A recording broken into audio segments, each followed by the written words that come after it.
Hello friends, आज के blog में आपका एक बार फिर से स्वागत है। अगर आप इस चैनल पर नए हैं तो मैं आपसे कहूँगा कि आप इस चैनल को लाइक करें, सब्सक्राइब करें और अपने कमेंट्स करें। और अगर आप ये कहना चाहते हैं कि इस विषय पर आप कुछ जानकारी चाहते हैं तो उस विषय पर भी ब्लॉग बना करके आपके सामने प्रस्तुत किया जाएगा। तो दोस्तों, बात करते हैं इस समय जो स्थिति है देश की, इस समय जो पोजीशन है कोरोना में और लॉकडाउन के अंदर।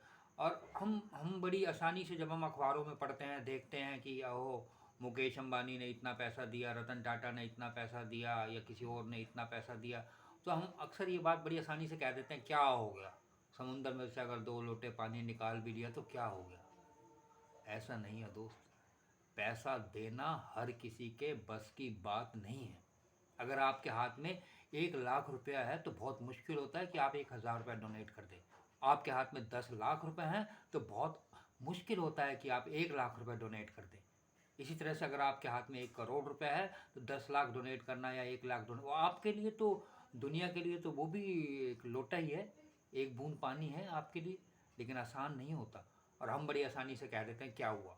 पिछली बार जब कोरोना की लहर आई थी तो रतन टाटा ने 1500 करोड़ रुपए, 1500 करोड़, हिसाब किताब लगाएंगे तो आगे पता भी नहीं चलेगा कि कितनी ज़ीरो लगती हैं।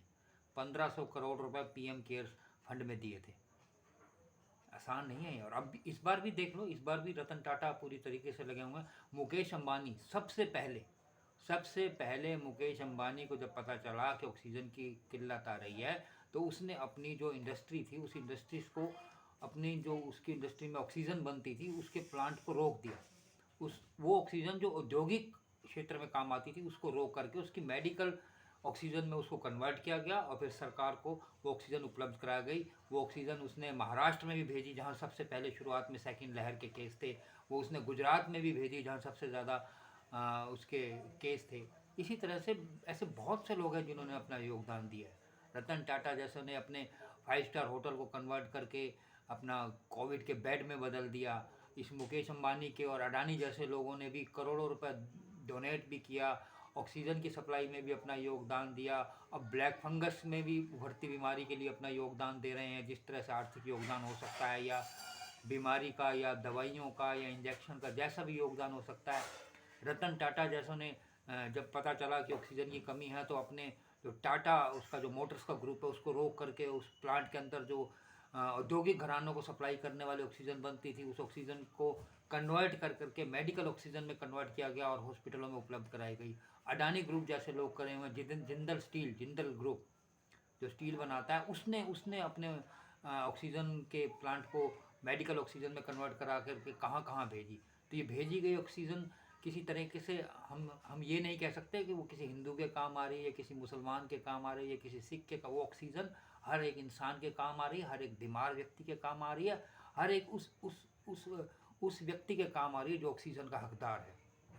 तो ये बहुत मुश्किल होता है इस तरह से मतलब काम करना। और आज यही कारण है कि आज 15,000 करोड़ का जो फंड इकट्ठा हुआ है, वो जो देश में अपना योगदान जिन लोगों ने दिया, तो ऐसे ऐसे लोगों के योगदान को हम भुला नहीं सकते। ये योगदान कोई छोटा योगदान नहीं है। इसके अलावा भी बहुत सारे देश भर में ऐसे छोटे इंडस्ट्री से, मैं आज अखबार में पढ़ रहा, जीएमडी ग्रुप, जय माता दी ग्रुप का भी कोई बंदा है, चेयरमैन है, उसने भी बहुत बढ़ चढ़ के अपने क्षेत्र में डोनेट किया, लेकिन उसका नाम नहीं आता कहीं भी। ऐसे बहुत से योगदान है। गूगल के सीईओ सुंदर पिचाई, जिसने अपनी तरफ से बहुत महत्वपूर्ण आर्थिक योगदान दिया, ऑक्सीजन का भी योगदान दिया।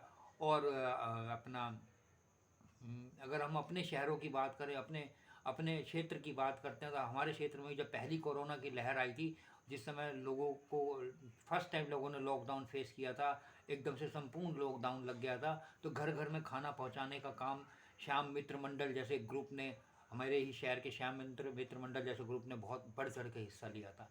और इस लहर की भी अगर हम बात करें तो इस लहर में भी श्याम मित्र मंडल बहुत आगे बढ़ करके अपना योगदान दे रहा है।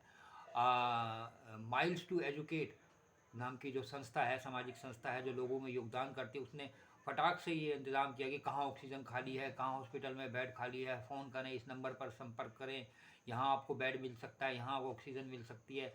और इस ग्रुप से जुड़े हुए आशीष सचदेवा हों, भरत कालरा हों, मनोज कालरा हों, सुनील ठकराल जैसे लोग हों, जो उनके ग्रुप के एक्टिव सदस्य हैं, जो हर समय तैयार रहते हैं। प्लाज्मा डोनेट करने के मामले में भी ये ग्रुप आगे रहता है और हर तरह से सामाजिक योगदान में भी आगे रखता है। बीएमजी ग्रुप है, सचिन मलिक हैं, इस टाइप के जो लोग सामाजिक कार्यकर्ता। अभी हाल ही में आज मैंने पेपर में पढ़ा कि इंसाफ मंच ने भी अपनी एक एम्बुलेंस डोनेट की है हॉस्पिटल को। तो ये कहीं ना कहीं योगदान भुलाया नहीं जा सकता।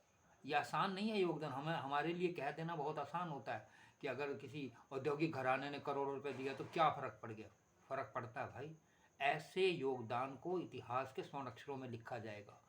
और बहुत सारे लोगों के नाम आ गए हैं, लेकिन बहुत सारे लोगों को पता भी नहीं चल पाया जिन्होंने अपना अपना अगर आर्थिक योगदान नहीं भी दिया तो भी सामाजिक योगदान दिया है। घर घर में लोगों को ग्रुप बना करके खाना पहुंचाया था पिछले लॉकडाउन में, और इस लॉकडाउन में भी उन्होंने भाग दौड़ करके ऑक्सीजन का इंतज़ाम किया, सिलेंडर का इंतज़ाम किया, ब्लैक फंगस के लिए फिर से दोबारा जो आ रहे हैं इंजेक्शन का इंतज़ाम कर रहे हैं, दवाइयों की डिमांड की जा रही है। तो ऐसे लोगों के योगदान को कभी भी भुलाया नहीं जा सकता। लेकिन हम लोग, समय निकल जाता है, इन चीज़ों को बड़ी आसानी से भूल जाते हैं। ये भूलने वाली चीज़ नहीं है, इसको हमेशा याद रखिए। अच्छाई को हमेशा याद रखिए और बुराई को भूलने का प्रयत्न कीजिए। जिसने जो किया है, जिसने जो योगदान अपना दिया है, जिसने जो भलाई का कार्य किया है, जिसने आगे बढ़ चढ़ के समाज को, उस पटरी को, उस अर्थव्यवस्था को पटरी पर लाने के लिए अपना जो योगदान दिया है, उसे हम भुला नहीं सकते। और ये योगदान हमेशा याद रखा जाएगा, आने वाले समय में भी याद रखा जाएगा। और हम लोग भी अपनी अपनी अपनी क्षमता के हिसाब से, छोटे शहरों में भी अपनी क्षमता के हिसाब से जो लोगों ने योगदान दे रहे हैं, जो अपना समय दे रहे हैं, जो आर्थिक धन के हिसाब से भी, क्योंकि बिना धन के कोई भी गति आगे नहीं बढ़ती, बिना पैसों के कोई भी काम आगे नहीं बढ़ता। अगर आपके पास काम करने वाले 1000 लोग हैं, लेकिन आपके पास ऑक्सीजन सिलेंडर को ख़रीदने के लिए, ऑक्सीजन सिलेंडर की सप्लाई लाने के लिए, या गुड़गांव मानेसर जैसी जगह से सिलेंडर मंगाने के लिए धनराशि नहीं है, तो 1000 काम करने वाले व्यक्ति बेकार हैं आपके पास, जो अपनी सेवा देना चाहते हैं। अगर आपके पास चावल पड़ा है, आपके पास आटा पड़ा है, लेकिन रोटी बनाने वाले वो कारीगर, वो सहयोग देने वाले, घर घर से सहयोग करने वाले लोग नहीं हैं, तो वो आटा चावल बेकार है आपके लिए। उन लोगों का भी कहीं ना कहीं योगदान है। तो इस संकट की घड़ी में, इस सदी पर जो महामारी आई है, ऐसे लोगों का योगदान हमेशा याद रखा जाएगा, ऐसे लोगों की सहायता हमेशा याद रखी जाएगी, ऐसे लोगों का आर्थिक फंड हमेशा याद रखा जाएगा।